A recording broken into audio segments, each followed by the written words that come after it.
Recording stopped.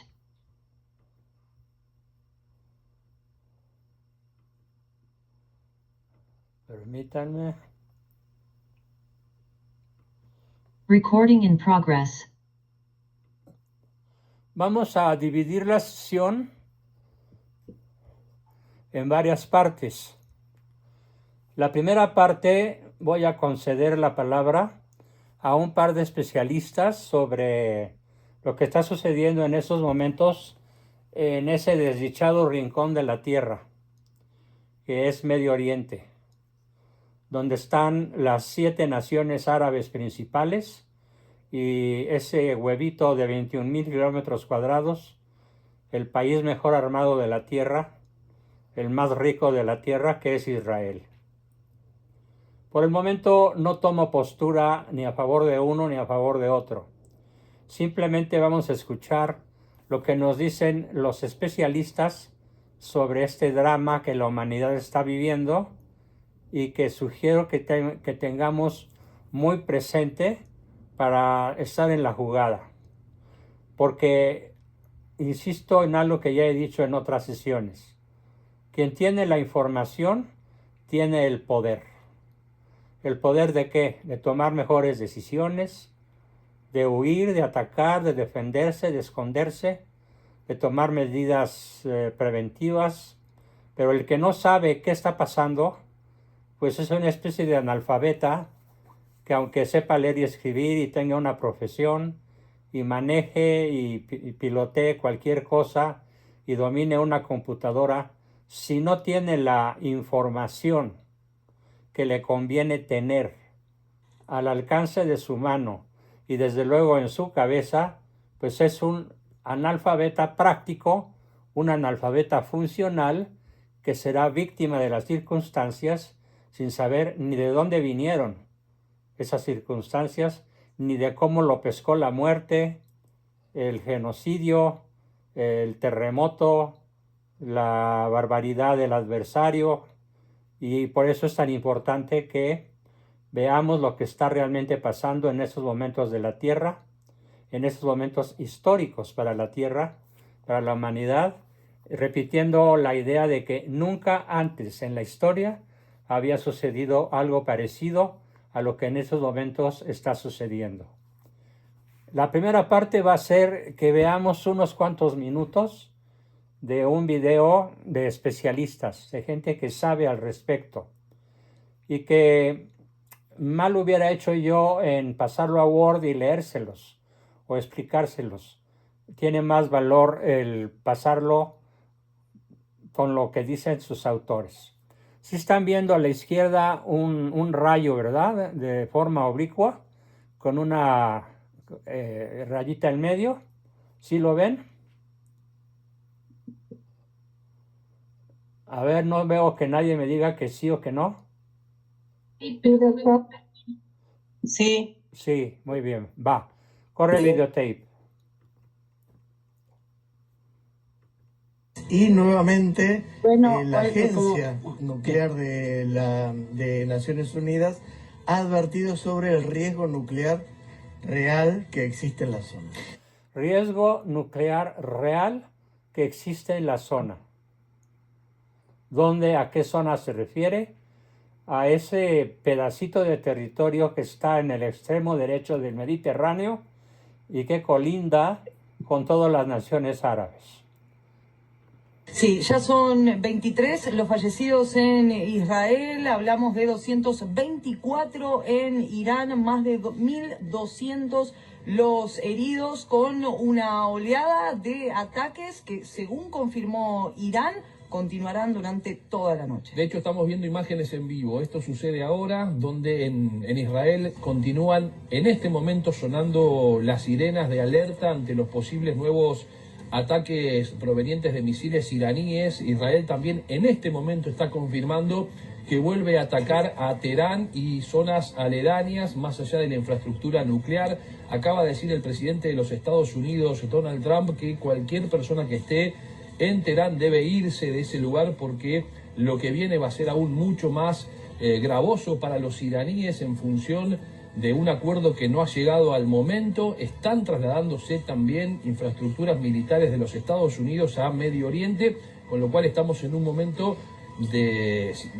muy complejo de la situación. Por eso decimos máxima tensión y los bombardeos cruzados Sí. siguen. Recordemos que un misil impactó muy cerca de la embajada de Estados Unidos en Israel y de hecho hubo algún daño estructural en la embajada de Estados Unidos. Una pregunta, que ver quién la puede contestar. ¿Alguien sabe qué es un misil Oreshnik? Sí, yo sé. ¿Qué es, Alejandro? Un misil Oreshnik es un misil que viaja a 11 veces la velocidad del sonido y que se puede enterrar a enormísima profundidad. No sé si es un kilómetro o algo así, muy profundo. Tiene una capacidad de operar, creo, más que nada a través de vibración intensísima, destruir todo, pero no generar un daño nuclear. Pero es el arma, pues, estrella, en cierta forma, fuera de lo nuclear que tiene el ejército ruso y que nadie más lo tiene. Pero los tiene Irán, dados por Rusia. Ah, no sabía que Irán los tenía. Y de hecho, hay 2 misiles Oreshnik que han impactado a Tel Aviv. Ah, ya llegaron dos sobre Ya el llegaron 2 Oreshnik a Tel Aviv. Ahora, para que tengan ustedes una exacta dimensión de lo que está sucediendo, el misil Oreshnik viaja a 12.300 kilómetros por hora. ¿Saben a cómo va un avión comercial rápido? A 900 kilómetros por hora. Multipliquen eso por 13 y es la velocidad promedio de un misil Oreshnik. 12.300 kilómetros por hora. Para que tengan una idea, les voy a pedir que hagan un ejercicio. Los que están, por ejemplo, en la Ciudad de México, mentalmente imagínense que tienen que hacer un viaje a Tijuana y que tienen acceso a viajar en el misil más rápido de la Tierra. ¿Saben cuánto tiempo harían viajando en el cuerpo interior de un misil Oreshnik de México a Tijuana? ¿Alguien tiene alguna idea? Haría Media hora. 6 minutos. Ándale. Ay, qué barbaridad. Bueno, 4.555. 4 minutos 55 Wow. segundos. Wow. Sales de la Ciudad de México montada en un misil Oreshnik y en menos de 5 minutos ya estás en Tijuana. Si estás en Caracas y quieres llegar en menos de 10 minutos a la ciudad más lejana de Caracas, que es Ottawa, Canadá, harías 8 minutos. Ya captaron lo que quiero decir, ya se dan cuenta de la velocidad de estos aparatos infernales. Sí me doy cuenta. Bueno, No, pues, Y fueron bueno, las y los personas que humanos no uno- se destruyen así, o sea, los humanos a esa velocidad no se bueno, destruyen. obviamente es una hipótesis nada más imaginaria, porque ningún ser humano resistiría la presión interna corporal Exacto. de viajar a esa velocidad simplemente desde el arranque. Desde el arranque Sí. quedaría aplastado. Sí, Pero sí, sí. es una hipótesis imaginativa, para que tengan una idea. Si quieren cruzar de México a España, menos de 10 minutos. Si le quieren dar la vuelta completa a la Tierra, si la Tierra mide 40.000 kilómetros y el misil viaja a poco más de 12.000, pues entonces en menos de 3 horas le daría la vuelta completa a la Tierra.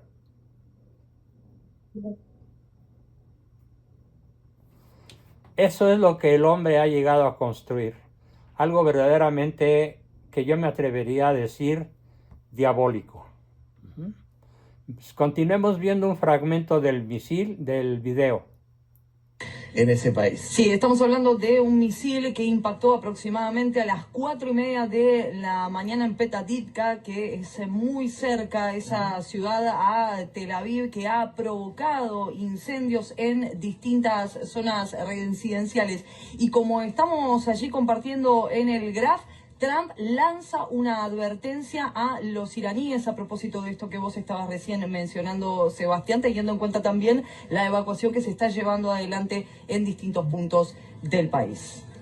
Estamos hablando de también el disparo, confirma, esto que estamos contando tiene que ver con información que proviene de Israel, donde confirman el lanzamiento de 10 misiles hace 3 minutos aproximadamente sobre el territorio iraní, por eso, como dice el graph y la palabra que recién adelantábamos del presidente de los Estados Unidos, todos deben evacuar inmediatamente Teherán. Estamos refiriéndonos a la capital. Más temprano incluso veíamos imágenes que se han reproducido en las redes sociales y en los distintos medios de comunicación del mundo, cómo se producía un ataque israelí en momentos mismos donde se estaba emitiendo un noticiero de la televisión iraní. Sí, exactamente. Las autoridades iraníes, habló incluso hoy el presidente Masoud Pezeshkian en las últimas horas, brindó un discurso televisivo.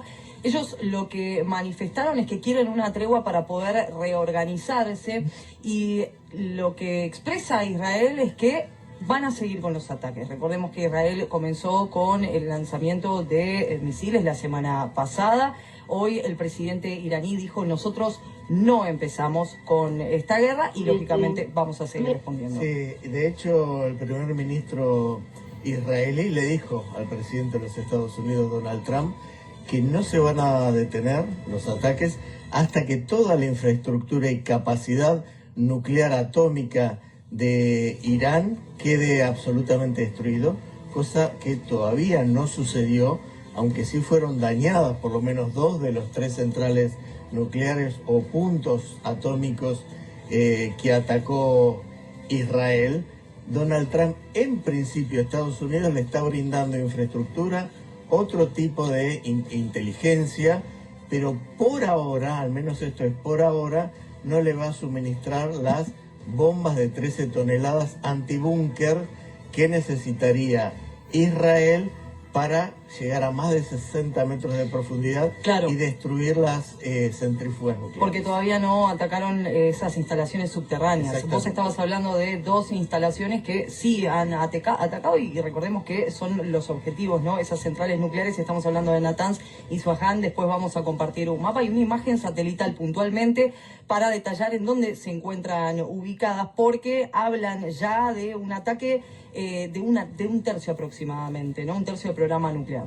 ¿Por qué es importante ver esta imagen? Porque las fuerzas de defensa de Israel acaban de detectar el lanzamiento de 10 misiles procedentes de Irán, 10 misiles crucero procedentes de Irán, y luego de esa detección, por eso han informado que está trabajando el sistema de defensa aéreo, la cúpula de hierro. Ahí están las imágenes, estas son las imágenes. Esto está pasando ahora, hace instantes, en el cielo de Israel. Luego de la detección de esos 10 misiles, se detectaron 3 más que han salido desde Irán. Es muy inteligente, muy interesante y muy importante la inteligencia militar que le está brindando el Pentágono minuto a minuto en vivo a Israel, porque le avisa al instante de la partida del lanzamiento de misiles desde Irán hacia territorio israelí, y con eso se facilita la ubicación y la interceptación de estos misiles de largo alcance. La OEA ya verificó daños en 4 edificios críticos en Isfahan, en una de las centrales nucleares que nosotros estábamos haciendo mención hace minutos nada más, una de las que sí se ha visto afectada junto con la de Natanz. Vamos a compartir nosotros más detalles sobre lo que está ocurriendo de la siguiente manera. Irán lanzó este domingo una nueva oleada de misiles contra Israel, donde el primer ministro Benjamín Netanyahu advirtió que Teherán pagará un precio muy alto tras la muerte de una decena de civiles. En Israel, los ataques del sábado y el domingo de madrugada dejaron 10 muertos y más de 200 heridos, según los servicios de emergencia y la policía, llevando a 13 el número de víctimas mortales desde el viernes. Irán pagará un precio muy alto por el asesinato premeditado de civiles, mujeres y niños. Netanyahu confirmó que el ejército de Israel destruyó la principal planta de enriquecimiento de uranio de Irán en Natanz e insinuó que el jefe de los servicios de inteligencia de Irán, Mohammad Qasemi, murió en un ataque aéreo.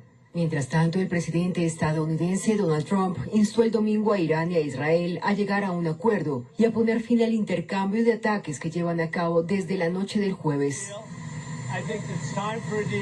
Creo que es tiempo para un acuerdo y veremos qué pasa, pero a veces tienen que resolverlo peleando. Pero vamos a ver qué ocurre. Creo que hay una buena posibilidad de que haya un acuerdo. También anunció que se opuso a un plan israelí para asesinar al líder supremo de Irán, el ayatolá Ali Khamenei, según declaró el domingo a la AFP un alto funcionario estadounidense.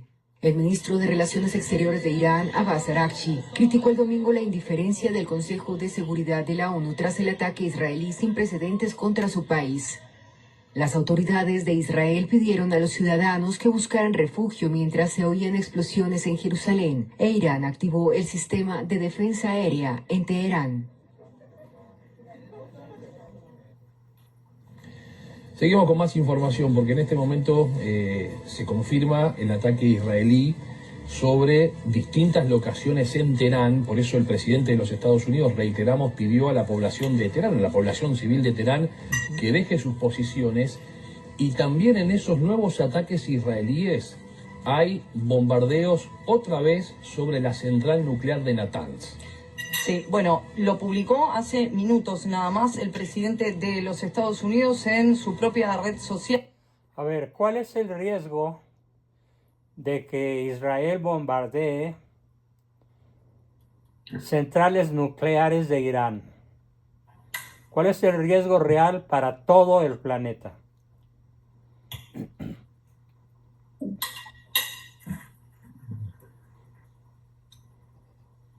La nube radiactiva que se va a extender por todas partes. Muy bien. La guerra nuclear. Sí.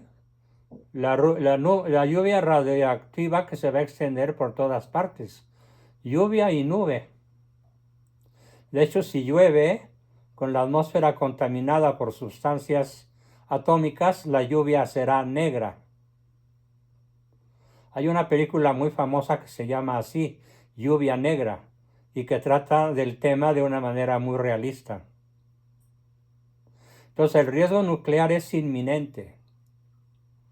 El por qué es inminente, por qué es terriblemente real, por qué es terriblemente próximo que suceda, por razones que vamos a ver en cuanto avancemos un poco más en el video que estamos analizando.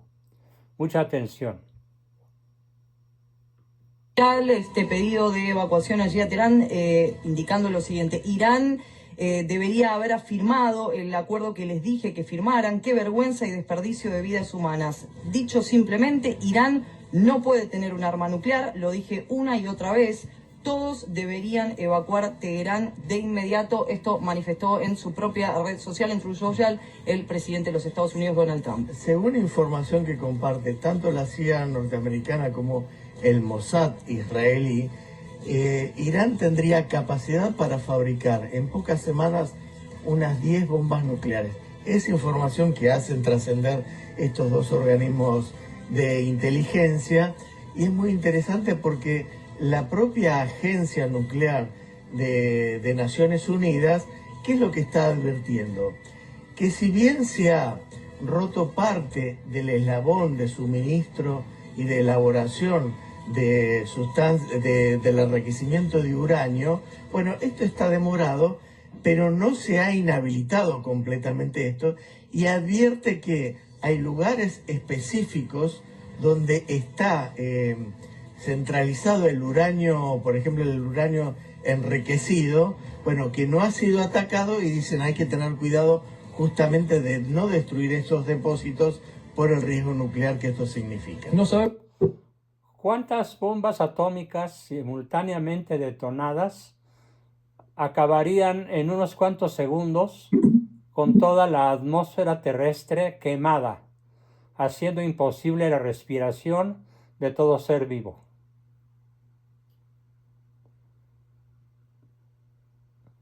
Idea. Ana,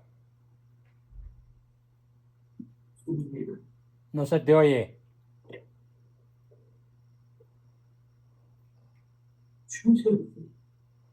Sí, Anita, estás hablando, pero no se te entiende nada. perdón. Disculpa. Disculpa, es que yo estaba diciendo que no tengo ni idea. Discúlpame. No sabía que tenía prendido el audio. Estoy diciendo que no tengo ni idea. Bien. ¿Cuántas bombas? ¿Cuántas bombas? A ver, ¿quién da más o menos? Repito la pregunta. ¿Cuántas bombas atómicas simultáneamente detonadas acabarían incendiando la totalidad de la atmósfera terrestre, haciendo imposible la respiración a todo ser vivo? Es un cálculo físico muy preciso. Bueno, veo que nadie lo sabe. Dos bombas atómicas. Vamos a decir 2 bombas iraníes, 2 bombas israelitas, o una, y adiós la humanidad. Ese es el riesgo más inminente sobre el que quiero llamar la atención. Ahora, ¿cuál es el riesgo a escala humana, a escala psicológica? Que ninguna de las dos partes está dispuesta a ceder por ningún motivo. ¿Por qué Irán no cede? Porque sigue un mandato divino: acabar con Occidente. ¿Cuál ha sido la promesa más insistente de los ayatolas, algo así como el sumo pontífice del Islam? Hay que borrar a Israel del mapa. ¿Saben cuánto tiene diciéndolo? Más de 60 años. Y ahora, más cerca que nunca, su tecnología nuclear le permite fácilmente lograr borrar a Israel del mapa. Y entonces Israel se ha armado de manera suficiente para impedir ser eliminado del mapa. Su defensa se llama Domo de Hierro, Carro de Gedeón y Arco de David. Son 3 sistemas defensivos que hacen prácticamente imposible que Israel sea borrado del mapa. Pero entonces ahora el que quiere borrar a Irán del mapa de la tierra es Israel, por considerar, y no está lejos de tener razón, por considerar que un país dirigido rabiosamente por ayatolas fanáticos es un riesgo inminente que nadie debe aceptar, ni soportar, ni permitir.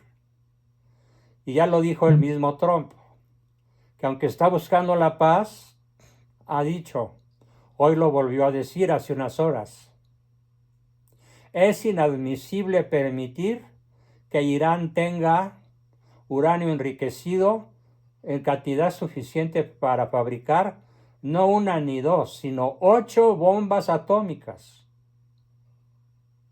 para destruir 4 veces el planeta. Entonces, Israel no atacó porque sí. Israel atacó en legítima defensa, como ellos le llaman ataque preventivo, para impedir que los ayatolas, el día menos pensado, muy cercano, decidan va y con solo apretar un botón aniquilen no a Israel, sino a la civilización humana. Porque además recuerden que para el Islam morir en guerra contra Occidente es garantía de llegar al paraíso de Alá, a hacer el amor con 74 huríes, con 74 vírgenes maravillosamente hermosas y vírgenes, y que será el premio para aquellos que pudieran morir matando cristianos o personas pertenecientes a la esfera occidental del planeta. Bien, continuamos. Sabemos si efectivamente no han escuchado a Donald Trump. Lo que sí sabemos es que en este momento las autopistas en Teherán están directamente colapsadas de automóviles tratando de salir lo más rápido posible de la ciudad, porque también se ha activado, como recién decíamos, los sistemas de defensa aérea de Irán ante los ataques israelíes, que también se confirman por parte de las fuerzas de defensa de Israel. Y si uno pudiese observar lo que está pasando en este momento en Teherán, vería cómo se agolpan para salir lo más rápido posible de la ciudad. Larguísimas hileras en las autopistas ahora en la capital de Irán como consecuencia de estos nuevos ataques, mientras en Israel siguen sonando las sirenas, pero al momento no se ha detectado el impacto de ningún misil procedente de Irán. Sí, por supuesto, el alerta porque han detectado que los han lanzado. Exactamente, y recordemos que la cúpula de hierro es muy pero muy efectiva. Sin embargo, entre el 10 y el 20% de los misiles, no de los drones, pero de los misiles de largo alcance tienen impacto en el territorio. De hecho, por eso han fallecido civiles, hay cientos de heridos y también destrucción de infraestructura civil. Estamos viendo pantalla partida, imágenes en vivo en este preciso momento en Israel, en la noche israelí, y la destrucción, ¿no?, de distintos sitios, de distintas instalaciones, infraestructuras allí. Nosotros hablábamos hace minutos nada más de la advertencia también por parte de la OIEA, porque expresaron preocupación. ¿Por qué motivo?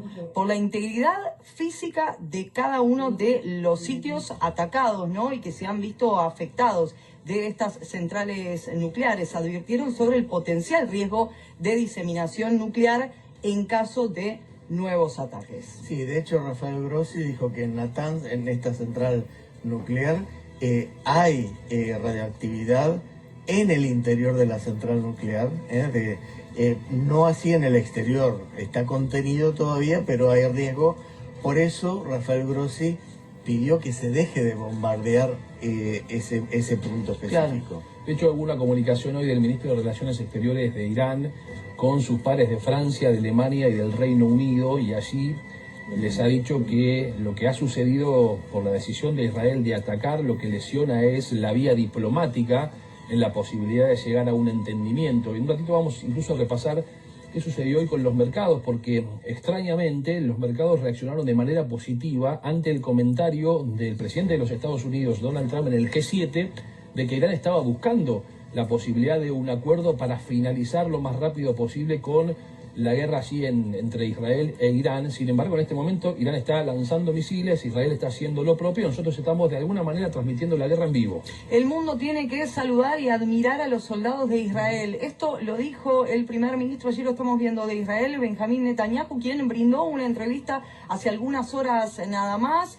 que fue emitida en diversos medios televisivos allí en Israel, y dijo que Israel está camino a alcanzar la victoria, que deben admirar a los soldados y a las fuerzas de Israel. Lo vemos al ministro de Defensa, Israel Katz, quien además dijo y confirmó algo que venimos sosteniendo aquí, que el espacio aéreo iraní es absolutamente controlado por la Fuerza Aérea israelí.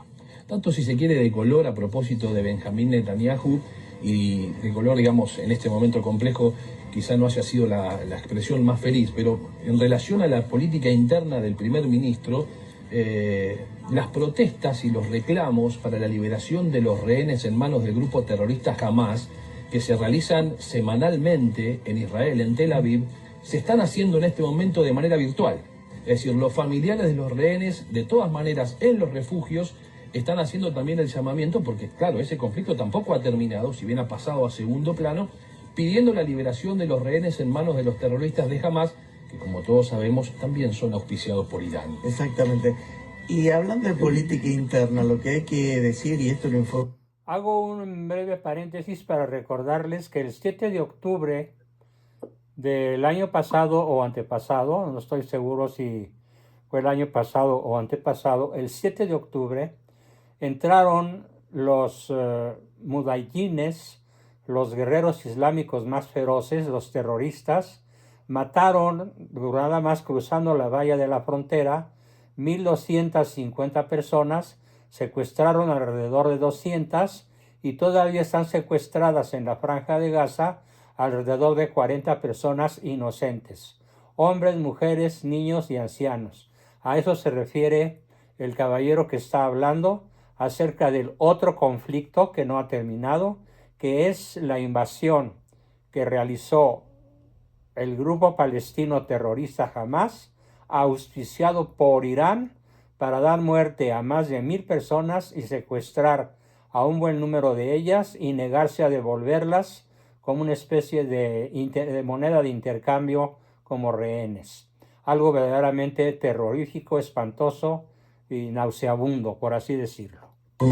Todos los especialistas, internamente el primer ministro israelí, así como es muy cuestionado por su avance en la Franja de Gaza, por la demora en recuperar a los rehenes y los cuerpos de los rehenes fallecidos, en cambio sí tiene el apoyo para esta ofensiva contra Irán. Al controlar los cielos de Teherán, nosotros estamos alcanzando los objetivos. Estas también han sido las palabras del primer ministro israelí Benjamín Netanyahu en esta entrevista que nosotros estamos mencionando y contándoles aquí en la noche de Canal 26 sobre este conflicto que ahora abrió, ¿no?, un nuevo foco allí en Medio Oriente, porque vos lo decías recién, Sebastián, no tenemos que perder de vista que todavía el conflicto y la guerra allí en la Franja de Gaza continúa. Exactamente, y hay que decir que tanto Vladimir Putin, el presidente de Rusia, como el presidente de Turquía, Tayyip Erdogan, se mostraron proclives a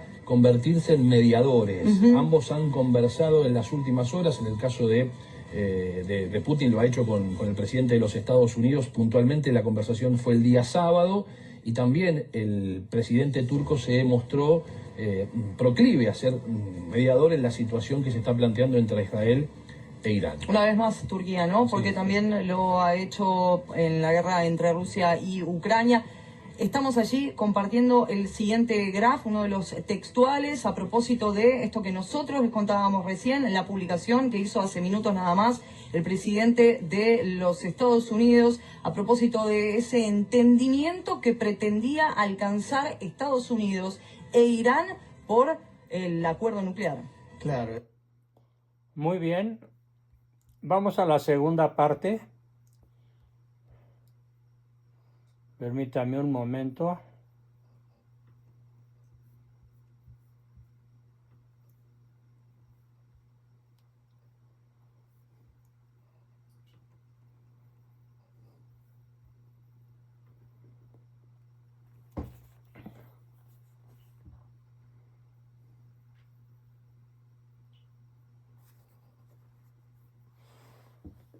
Dice San Pablo,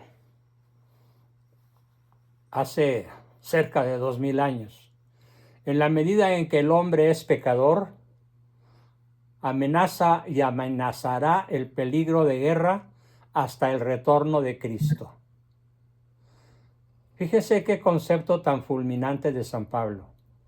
En la medida en que el hombre es pecador, amenaza y amenazará el peligro de guerra hasta el retorno de Cristo.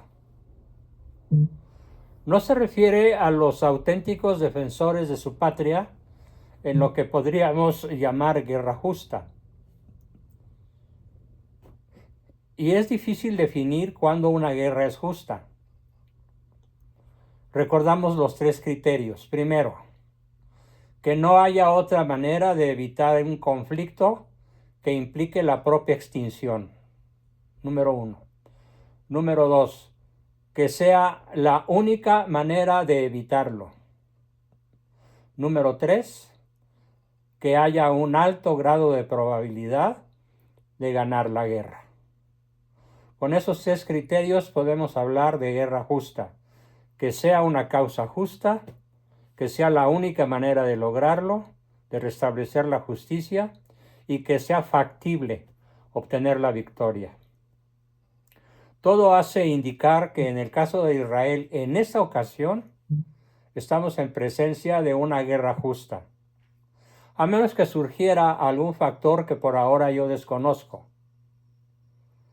porque el riesgo que involucra la presencia armada de una nación, Irán, que tiene capacidad para enriquecer uranio al grado de lograr la fabricación de 8 bombas atómicas, no iba a ser por negociación, no iba a ser por convicción, no iba a ser por simpatía con Occidente, como se lograra esa distensión de la guerra. ¿Y por qué no? Me dirán. Y pregunto de una manera un poco silvestre, ¿ustedes podrían poner a competir una carrera de velocidad, 100 metros, 200 metros, 400 metros, relevos? ¿Podrían poner a una especie, a un sujeto, con piernas de aluminio, o cuando menos una de ellas de aluminio, que le dota de cierta velocidad y de cierta autonomía física? ¿Lo pondrían a competir con un atleta que tiene completas sus extremidades y que además es campeón de su respectivo país que representa? Evidentemente no. Ni un milagro, ni un acto de voluntad suprema, ni la medicina nuclear más avanzada podrían regresarle su pierna original, intacta, incólume, a ningún atleta. Bien, ustedes le pedirían a un alacrán que dejara de picar a su presa. Imposible.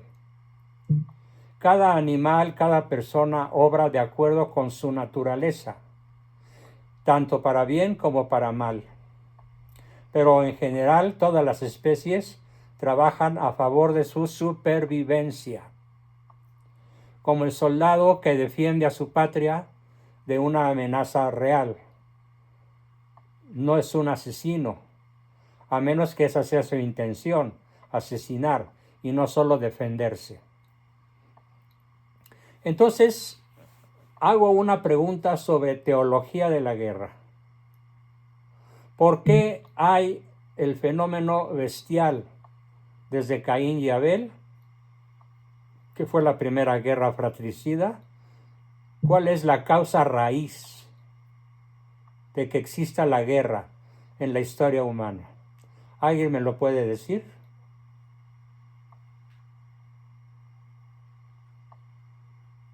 ¿El pecado?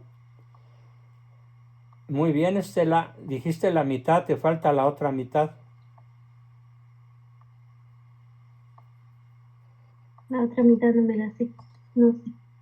El pecado personal. El pecado original no alcanza a explicar la presencia de la guerra, porque para borrar el pecado original ya vino Cristo. Y el bautismo nos libera de las huellas del pecado original, pero no nos convierte en santos, sino que quedamos sometidos al libre albedrío de nuestra capacidad de tomar decisiones. Y entonces podemos decir que todos y cada uno de los 7 pecados capitales, personalmente, realizados en la vida cotidiana, confluyen en crear un clima de guerra. Pero hay que ver el punto de vista de la teología de la guerra, no nada más de la psicología de la guerra o de la sociología de la guerra. En el momento en el que tú o yo nos dejemos llevar por la cólera, estamos contribuyendo al clima de guerra. En el momento en el que tú y yo o cualquier otro ser humano se esté dejando llevar por la envidia, por la maledicencia, por el rencor, por la codicia, por el afán de venganza, está contribuyendo al origen teológico de la guerra. Entonces, ¿por qué hay guerras en el mundo? Por el pecado personal de cada uno de nosotros. De tal manera que la más valiosa reflexión que podemos hacer al respecto de lo que acabamos de ver que ocurre en Israel e Irán y naciones circunvecinas es producto del pecado personal de cada uno de nosotros y en una manera más amplia y realista del pecado personal de todos y de cada uno de los seres humanos que habitamos la tierra. Luego entonces esta es una poderosa, así espero que sea, una poderosa indicación, una poderosísima invitación a que cada vez que vayas a emprender un conflicto, te hagas la gran pregunta. ¿Pelear es la única alternativa para restablecer el Estado de Derecho? ¿Es posible ganar esa reyerta por el bien del Estado de Derecho entre mi marido y yo, entre mi hijo y yo, entre mis padres y yo, entre mis vecinos y yo? ¿Es la única? ¿Es factible ganarla? ¿Y peleo por una causa noble? Si es así, pelea. No hay victoria sin pelea, como lo señala el flyer que envié con la invitación para esta sesión. Pero si no es una causa justa, o si siendo una causa justa, hay otras maneras de ganarla, hay otras maneras de restablecer el Estado de Derecho, de justicia, no entres a la guerra. Porque la única guerra que tienes la seguridad de ganar es aquella en la que nunca entras. Y así en cada suceso de la vida real, en cada momento de nuestra vida cotidiana, el verdadero cristiano se hace estas tres preguntas. Y si a cualquiera de esas tres preguntas la respuesta es incierta, si la respuesta es sobre todo no, no pelees. Más vale decir aquí corrió que aquí murió. Porque la mejor pelea es aquella en la que no se entra, o es aquella en la que entras porque no hay más remedio, porque no hay otra salida, porque no hay otra solución, más que defender tus derechos por la fuerza legítima. Que se da el caso, por supuesto. Pero por desgracia muchísimos gobiernos no lo aplican. ¿Por qué el gobierno mexicano no aplica su derecho a restablecer el Estado de Derecho, aplastando a la narcocracia, a la nación narca, que hoy tiene en su poder a la totalidad del país? Porque ellos mismos pertenecen a esa facción, a esa nación narca de la que hablábamos el viernes pasado. Entonces, ¿qué significa la guerra en relación a la paz? Porque la noción de paz es también compleja y ambigua y puede ser utilizada como base de interpretaciones contrapuestas. La exigencia de combatir la guerra, de evitar su crueldad, nos señala claramente, ciertamente, una incompatibilidad. Guerra y paz se oponen totalmente, y sin embargo, al considerar como auténtica paz la simple ausencia de la guerra, nos hace reflexionar sobre la posibilidad de una guerra justa, de una guerra de servicio, precisamente de servicio a la paz. Esta es una encrucijada constante en el caminar peregrino de la humanidad, y su ambigüedad nace de la misma actitud que el cristiano puede adaptarse ante ella. La historia no es más que la repetición del pasado. Su ambición es elevarse desde los hechos hasta su explicación, bajo la certeza de los acontecimientos la única savia que les produce es la intención de paz. En el fondo abraza toda la naturaleza humana y se esfuerza por taladrar su misterio y por juzgar sus sectores, lo que supone una escala de valores, una clave universal.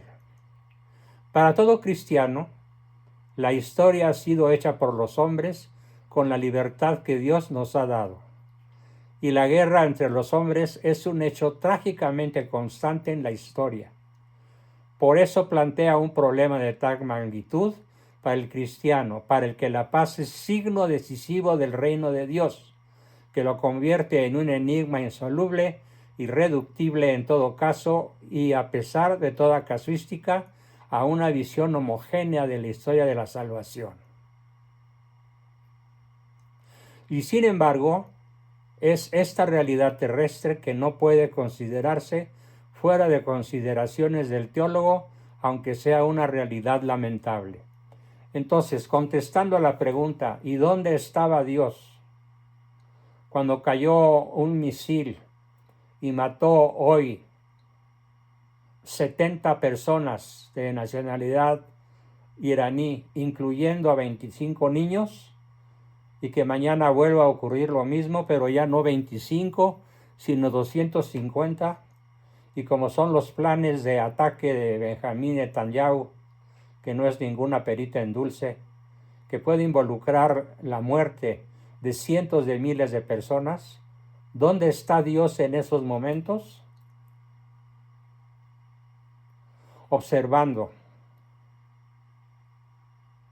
protegiendo, inspirando a los que quieren vivir la paz aun en medio de la guerra. Los que quieren entrar en guerra, pero solamente que sea justa y entendiéndola como un servicio a la comunidad, a la familia, a la patria e incluso a la humanidad. Observa la obra de su creación y a veces interviene de manera sutil y de manera intangible, inclinando la balanza hacia un lado u otro, porque aunque la humanidad camina, Él nos guía. Como ya se ha demostrado en numerosas ocasiones, que el hombre pelea por cielo, mar y tierra, y que Dios nunca deja de ser el Señor de la victoria, para quien tiene razón en lo que defiende. Pongo, por ejemplo, la toma de Jerusalén por los cruzados, la batalla de Lepanto, donde había todas las de perder, la guerra cristera en México, que logró, si bien no un estado ideal, cuando menos un estado de relativa independencia y relativa comodidad en las relaciones Estado-Iglesia, los triunfos extraordinarios de Santa Juana de Arco que liberan Francia de sus captores, aunque al final Dios permite el sacrificio de la santa heroína Juana, pero ya había liberado Francia, y 1001 ejemplos más de que Dios, a pesar de todo, sigue siendo el Señor de la guerra, que no nada más observa, sino que, de acuerdo a su divina providencia, es capaz de cambiar el destino de una batalla, el destino de una nación y el destino mismo de la humanidad. Bien, hasta aquí mi exposición y entramos, como siempre, a nuestra fase de preguntas, comentarios y aportaciones.